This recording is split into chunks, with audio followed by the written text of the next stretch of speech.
17 juin 2021-17 juin 2022. Il y a un an jour pour jour, le célèbre prisonnier du Togo, Pachang Nassimbe est transféré en urgence au pavillon militaire du CHU Sylvanus Olympio de Lomé. Il souffrait d'une plaie au pied dont la gangrène avancée l'exposait à une amputation certaine. Aucune information ne filtre depuis qu'il est évacué pour des soins. Pachang Nassimbe a-t-il pu être opéré avec succès? Comment son état évolue-t-il? La plaie a pu guérir? Pourquoi une si longue hospitalisation si tout allait bien? Autant de questions que se pose l'opinion.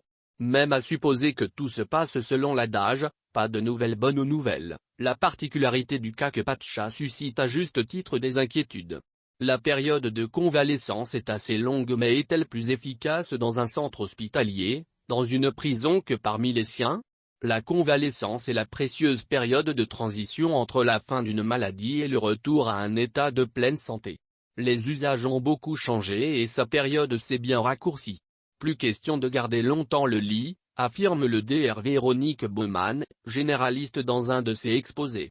Qu'est-ce qui explique la détention prolongée de l'ancien député de la COSA et ancien ministre de la Défense malgré les favorables arrêts de la Cour de justice de la CEDEAO et l'avis du groupe de travail des Nations Unies sur la détention arbitraire, sans oublier les multiples courriers de demande de grâce présidentielle?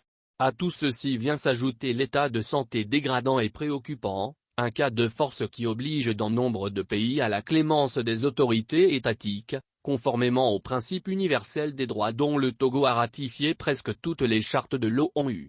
Au Bénin voisin, il y a quelques jours, à la suite d'une rencontre d'échange entre le président Patrice Talon et l'ancien chef d'État Yayi Boni, une quinzaine de prisonniers politiques accusés de coup d'État, ont été libérés. Et il se susurre une prochaine libération d'autres détenus dans la même affaire à l'instar d'une certaine Rekia Madougou, ex-conseillère de Forgue Nassimbe, pour laquelle le pouvoir de Lomé a fait des pieds et des mains pour qu'elle soit élargie.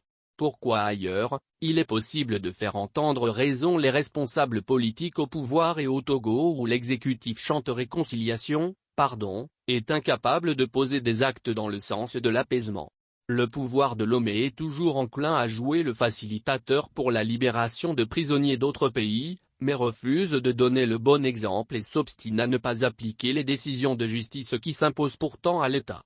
Pour rappel, le 15 avril dernier, Pachang Nassimbe a bouclé 13 années de détention. Un record pour un homme politique depuis l'avènement de Forgue Nassimbe au pouvoir et une situation inédite sous le règne de son propre frère.